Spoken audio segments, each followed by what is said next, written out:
जैसे हेमंत सोरेन जी के bail order में आया है कि ईडी ने जो केस बनाया उसमें कोई भी जो लैंड ग्रैब की बात कर रहे हैं उसमें से किसी ने भी आकर आरोप नहीं लगाए हैं, तो ईडी किस आधार पर आरोप लगा रहा है? तो दिखा रहा है ये पॉलिटिकल विच हंट है। ट्रायल कोर्ट ने भी ये कहा बेल ऑर्डर में ये था कि ईडी कोई भी जो एविडेंस है साबित नहीं कर पा रहा है। मैं ये मानता हूं कि ये सारे मुकदमे फर्जीवाड़ा था।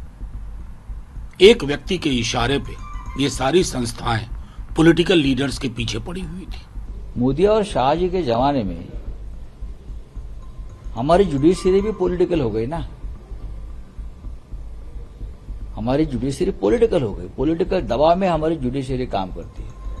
सेंट्रल एजेंसी की बात छोड़ दीजिए, वो तो उनके गुलाम है, एजेंट है, बीजेपी की एक्सटेंडेड ब्रांच है, ED, CBI, income tax.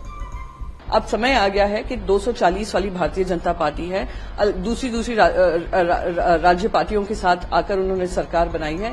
Agencies को अभी भी हरकत में आ जाना चाहिए, वरना हमारी जब सरकार बनेगी हम पूरी कोशिश करेंगे कि जो उनकी रीढ़ की हड्डी खत्म हो गई है उसको फिर से कायम करें।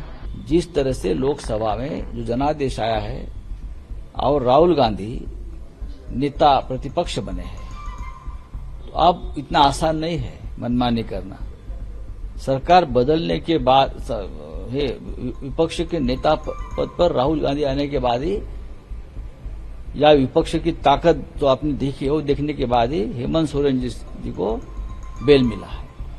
केजरीवाल को मिलेगा। अब देखिए, दुनिया के उन्हीं मुल्कों में ऐसा होता है जहां तानाशाही प्रवृत्तियां होती हैं। धन्यवाद न्यायपालिका का।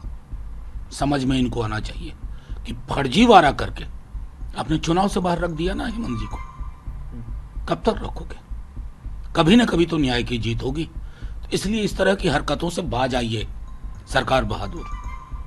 ईडी, आईटी, सीबीआई को आपने जो बना दिया है ना, उनके चरित्र को फिर से वापस पुराने दौर में करिए।